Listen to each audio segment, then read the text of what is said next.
Hi, Sindra here to help you master your mindset for a genius life. And today we're talking about a skill of high performers and that they're self-compassionate. Now, do you really wish that you were perfect?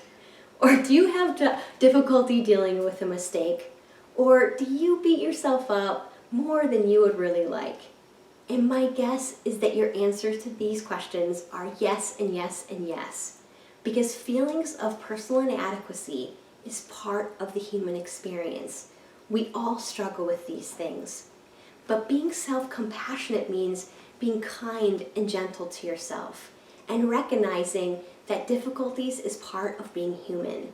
And self-compassion is essential for your athletic performance, for your happiness, and for you to reach your potential. Now, I want to share experience with you. I do a lot of public speaking with athletic teams and with businesses. And what I recognized about a year ago was that every talk that I would give, I would afterwards think about all the things that I wish I would have done differently. In fact, some people would say at the end, like, "Great job, Sindra, that was awesome." And I would say to myself, "Well, yeah, but this didn't go perfectly, this didn't go perfectly." And it was sucking my passion and motivation for what I was doing. And I wasn't able to really be myself because I was constantly beating myself up, thinking about what I would do differently. Now, if you have seen me speak between 2 years ago compared to now, it's drastically different because I made a choice to no longer do that. And that's what being self-compassionate is about. It's a skill that you develop, and it starts with making a choice to be compassionate to yourself.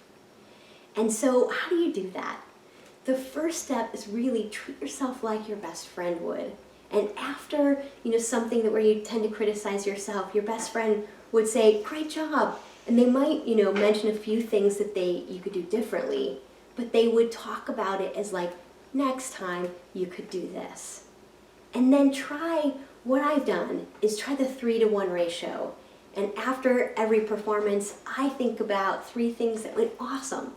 And then I think about 1 thing that I could do next time. Because we want to strive for excellence, of course. That's what allows us to be high performers. But we don't want to criticize us. We don't want to beat ourselves up. Because when we're compassionate, we can show up and really reach our best and our potential.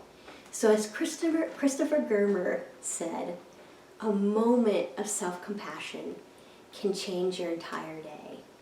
And a string of moments of self-compassion can change the course of your entire life.